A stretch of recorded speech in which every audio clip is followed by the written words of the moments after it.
Welcome back to the Sports Medicine Orthopod. My name is Anthony Yu, and making his triumphant return to this show, my good friend, Dr. Adam Schiff, foot and ankle specialist from Loyola University Medical Center in Chicago. Adam, what's going on? Oh, Anthony, so good to be back. It never go when someone hurts a foot or ankle, but I'm glad we got to close out 2021 together. You know, in medicine, we talk about continuity of care, and that's what we're providing our audience today on the Sports Medicine Orthopod. Continuity of care when it comes to this unfortunate story about Zion Williamson. And by now, NBA fans are probably familiar with what's happened, but let's just recap briefly. We did a show around Media Day when it was announced that Zion had undergone a Jones fracture repair early in the offseason.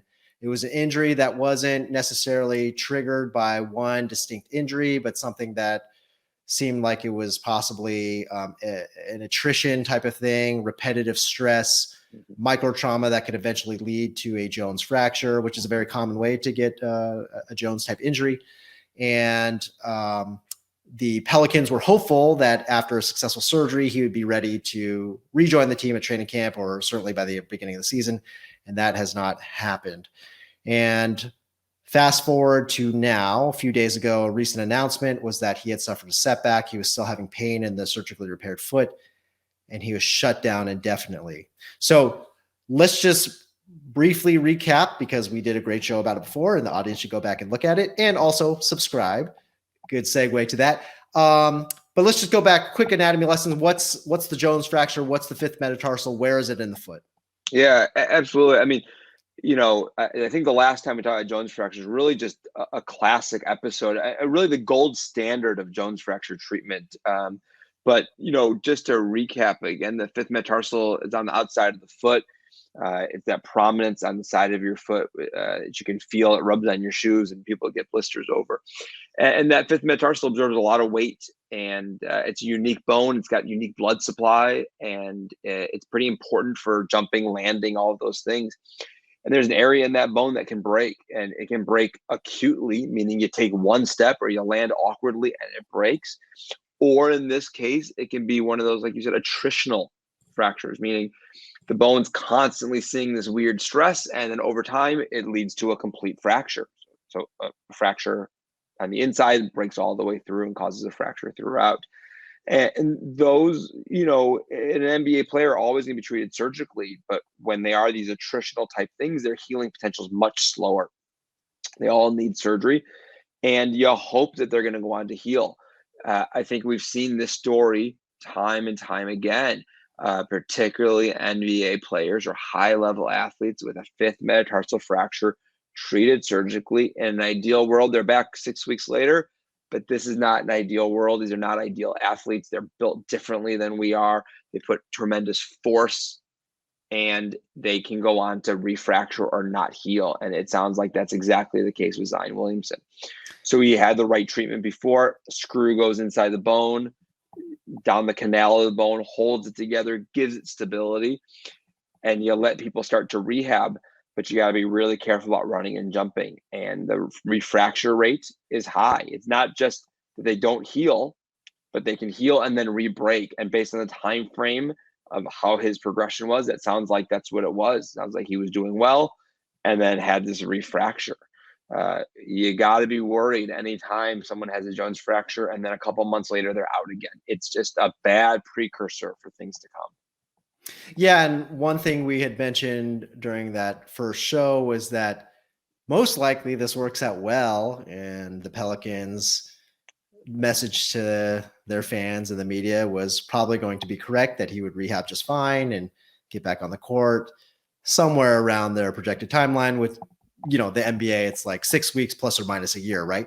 But we did mention in that show that we wouldn't necessarily be surprised if something like this had happened, and unfortunately it has. That's right. I mean, when we think about these elite athletes, their healing potential is better than old people like you and I. This is kind of the exception, right? If normal people get Jones fractures, they heal quite well. When these NBA players get Jones fractures, they tend not to heal as well. Mhm. And there's a few reasons why. Number one is the shape of the foot. These guys who have size whatever 28 shoes, they're just built differently. They have a different shape to their foot. They load their foot differently. They put stress in different places on their foot. And Zion's a big boy. He clearly is putting different, his foot shape is different. He's absorbing different impact than we are. The other factor is probably just sheer size alone. I mean, I think at the time of media day, NBA reported him at like 6'6", 280. There's an article that just came out that said just a couple of weeks ago he's weighing 330. I mean, he is and I'm not implying that he's fat. He's he's a built boy. He's huge. And that's tremendous amount of force going through that bone that's already suspect and already at risk. So their sheer size and the shape of their foot put them at a high risk for bad things to happen. And the list of NBA players with Jones fractures like this that have not healed right the first time is incredible. It's a long list of people and well-known people, Kevin Durant, Yao Ming, Brooke Lopez, and more that have not been publicly reported. Yeah, let's run through that anatomic foot shape thing, which we did before. We won't go into it in a ton of detail, but that's an interesting point here. And I think the audience can actually kind of picture it if you think about it. So we had thrown out this term, cavus foot, cavovarus foot, which, sort of in simple terms, kind of like a high arch, right? Right. Where maybe you're not distributing your weight as evenly across, your 5 metatarsals as somebody with a flatter arch might. And so if you can kind of picture that high arch, a lot more force is being distributed to that 5th metatarsal. Is that kind of an accurate way to think about it? Yeah, absolutely. I mean, if you think about a high arch, it's the opposite of a flat foot. So if your foot's flat, your arch is on the ground, you're putting weight across the board, and a high arch is the exact opposite. So as your foot turns in, essentially, you're putting weight on the outside of your foot and not the inside. So that part of the foot is not meant to see that much weight. It's not meant to be a shock absorber. It doesn't have the padding and the musculature that the inside and the front of the foot have. So you put this weight on the outside of the foot. That repetitive stress can lead to fracture, as in the case of these stress fractures that go on to break all the way through. It also leaves them at risk to put more stress on as it's healing. Yeah. We don't know the shape of Zion's foot, but there's lots of research that has looked at the size of feet and the shape of feet in NBA players, and it is way different than norm population. Almost everybody's putting more weight on the outside of their foot. Gotcha. Okay, and so, we mentioned the announcement a few days ago, and then now breaking news. And by the time this podcast comes out, it's going to probably be, Monday of, December 21st or something like that. We're recording this on December 16th. And what we learned today, this is from NBA.com, is that following a consultation and further evaluation with Dr. Richard Ferkel of Southern California Orthopaedic Institute, which is a very famous orthopedic institute. In fact, Dr. Ferkel is a famed orthopedic surgeon who happens to be Steph Curry's surgeon. He is credited with solving Steph Curry's recurrent ankle sprain problem. And, we all know what Steph's doing now. So this guy knows what he's doing, right? One of the top minds in the orthopedic world. I digress. Back to the story. He saw Dr. Ferkel from SCOE. Zion Williamson received a biologic injection into the fracture site to stimulate bone healing in his right foot. Williamson will be limited to low impact, partial weight bearing activities for an extended period. Further updates will be given following further imaging, which is anticipated to occur in 4 to 6 weeks. So that's a short paragraph, but there's a lot of information there. I covered the Richard Ferkel part, so I'm going to defer the rest of it to you. Let's talk about the injection. Like, can you inject something into a fracture site to get it to heal? I mean, not really, not under normal circumstances. Certainly, bone healing is a complex process, far more complex than most of us understand. Yeah. There's a lot of things that go into it. And certainly in some of these fractures that may be slow to heal or at high risk to not heal, there are things that can be injected. stem cells, bone graft, where it's actual bone or parts of bone that might stimulate healing, to something called PRP, which is big in the sports world. It's basically all the inflammatory factors that are in blood that would promote a healing response. There's tons of things like that have been tried, and there's been a lot of sort of research on these when they happen acutely, so at the time of a fracture. I don't know of anything very solid. There's no evidence that would suggest injecting these things later when someone's not healing would prompt or promote healing. But you got a guy like Zion Williamson, who's essentially a franchise player. He can change the course of this entire team. You're going to try things, of course. And Dr. Ferkel's clearly on the cutting edge. And if anyone's going to try something and know the science behind it, he's probably one of the few who would. So you imagine it's one of those injections, whether it's a bone graft or bone substitute or some inflammatory factor to sort of prompt healing. But it's something that would, try to get that healing cascade going quickly. Yeah, and there are other examples of this, especially in the professional sports world. There's a lot of these biologic injections, as you mentioned. As a sports doctor myself, I've come across a lot of them, and patients asking me all the time, can I try this? Should I try this? The evidence behind them for creating a healing response is not that robust. The idea behind them seems good. With whatever substance you're injecting, you stimulate a healing response to trigger your body to make a change, to heal something that your body otherwise is not doing. And I remember Andrew Bogut, who you can just imagine, he's a big dude. He's probably got arthritis, cartilage damage in his knees.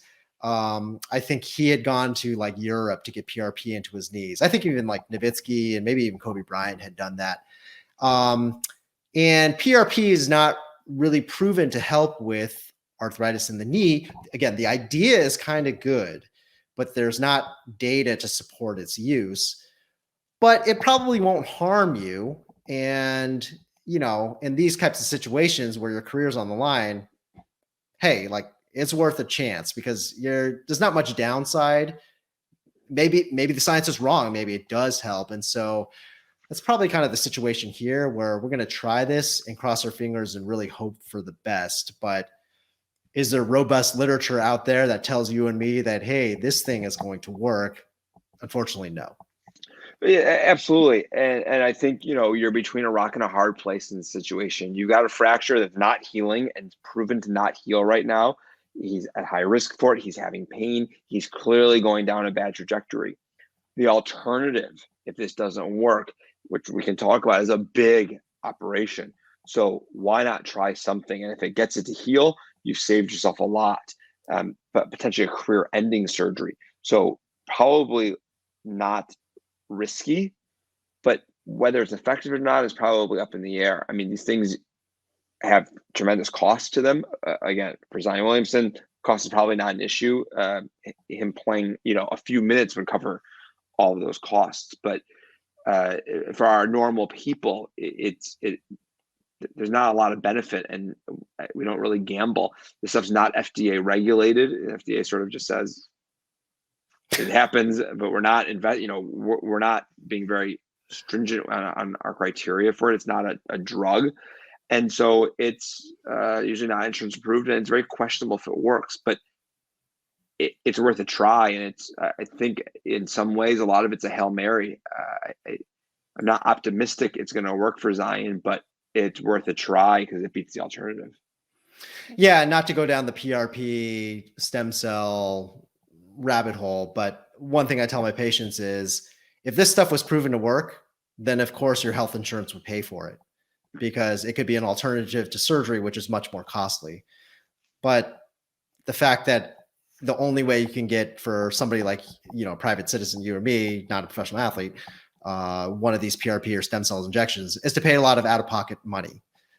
So that kind of gives you an indication that, yeah, there's people out there that will tout this. And again, the idea is good. I'm not blasting the idea at all because we all would love for it to work. But it's just not proven, and therefore, insurance will cover it. But anyway, back to Zion. No, I think you're absolutely right. I mean, the science behind it is great.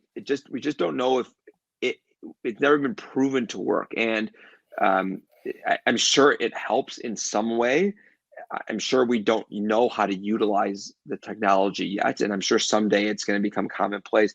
But it's just never shown the results. It's never been disease altering like we hoped it would be. Right. But 20 years from now, who knows? That maybe We'll have it perfected, and you and me will be out of a job. But we'll see. No, we'll be injecting it before injury. Exactly right. I'll be retired by then. So one thing you brought up is Hail Mary, kind of hope for the best. Like I said, it probably won't harm him. If there's a chance it does some good, great. And so that's why the last sentence of this short paragraph is important, that they're going to follow him up with repeat imaging to see if it's worked, to see, is he showing signs of bone healing, which you would want to give him some time. So 4 to 6 weeks seems super appropriate to see, will this take, after also a period of dialing back his activity, including his weight bearing, right? Because one thing, particularly with this type of fracture that's not healing, that's not going to do it any favors, is to walk on it with a 330-pound frame, right? That's absolutely right. I mean, I think we all be curious to see what his x-rays look like, and if there was some healing or partial healing. Him being not weight bearing alone might get this to heal. I mean, that might be enough of a stimulus. So this injection might just be confounding, meaning injection might not do anything. His non-weight bearing might prompt healing, but let's try everything. He's Zion Williamson. But you're absolutely right. If he starts to heal and makes progress in healing, that's great. And then we'll begin to progress him and get him walking again and get him doing more and more activity. If it doesn't heal in 4 to 6 weeks, that's when you got to start looking at much bigger alternatives. Yeah. And so let's talk about that. 4 to 6 weeks, let's say he's not healing, he's the same.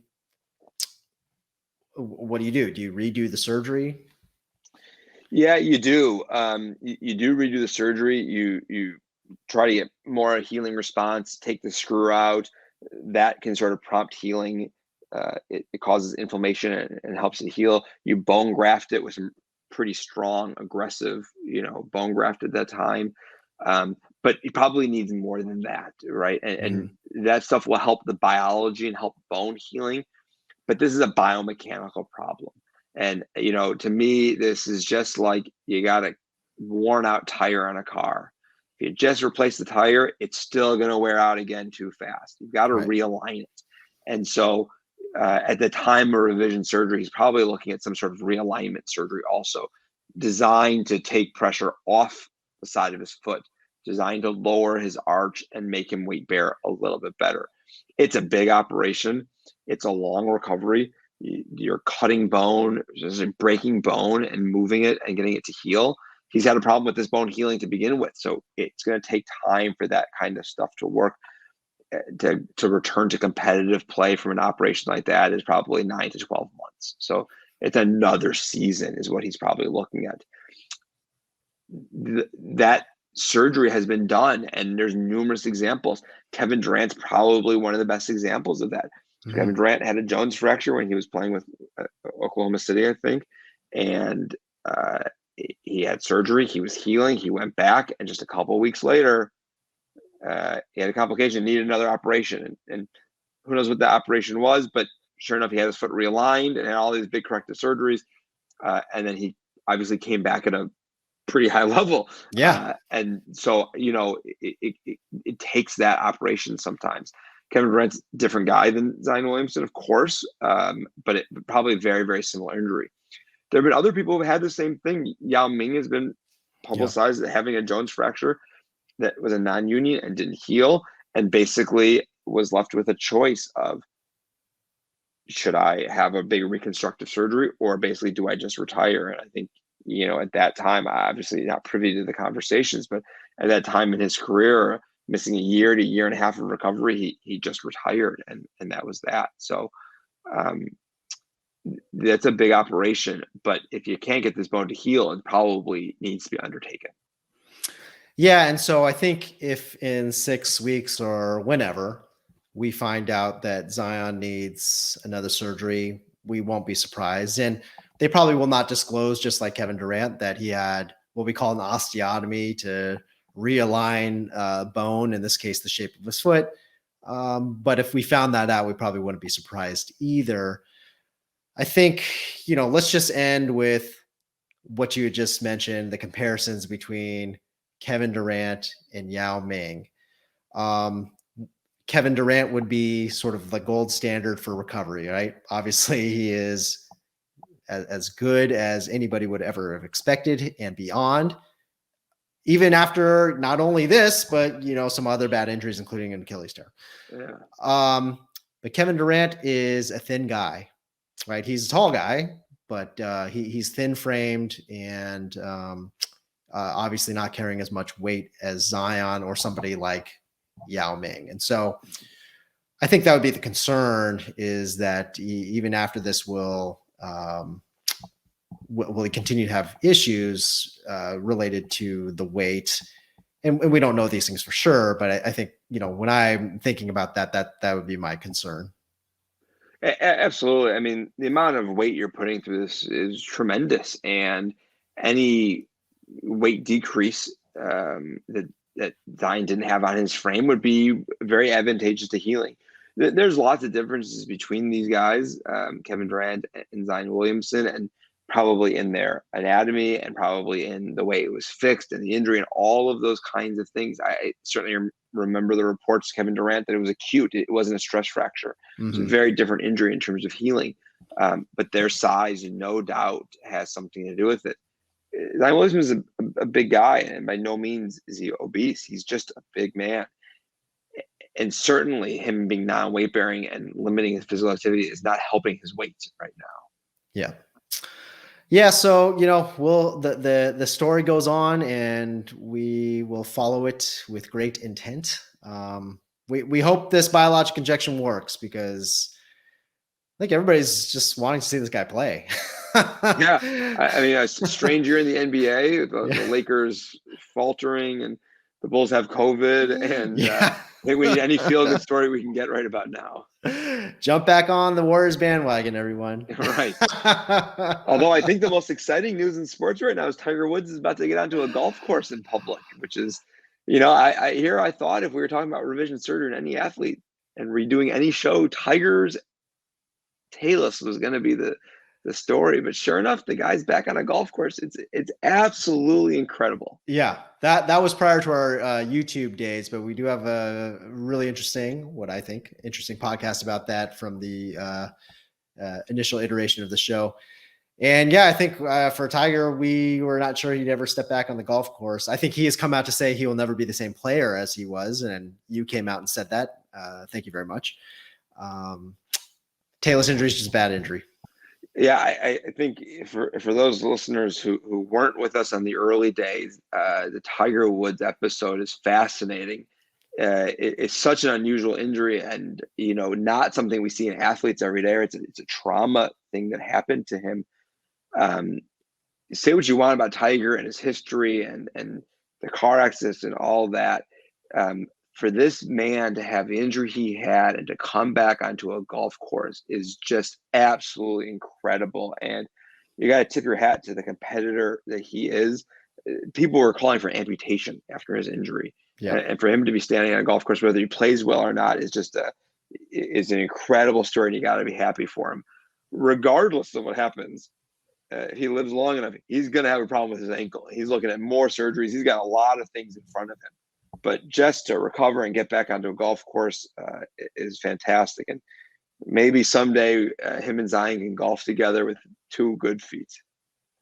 Yeah, thanks for plugging the old show, Adam. The real reason, audience, is because he talks for like 80% of that show. So that's why it's so fascinating. It's got to give the people what they want. I mean, no one wants to hear Drew Burleson talk anymore. That's for sure. All right, Adam. Really good to see you. Hope you guys enjoyed the show. Please hit subscribe. Please send us a comment, and we'll see you next time. Thanks again. Send some questions. We're happy to get back and answer them. Yeah, absolutely. All right. And Merry Christmas. Happy Hanukkah. Happy holidays. Yeah, that's right. Happy New Year. Hey, folks, thanks for tuning in. If you like the show, please subscribe, like, and share. And we love to hear from you. If you have a question about today's show, or you, a loved one, or maybe your favorite athlete has sustained a sports medicine injury that you would like to know more about, please reach out to us on Twitter, Instagram, Facebook, or email. And stay tuned for more exciting content from the Sports Medicine Orthopod. Thanks again.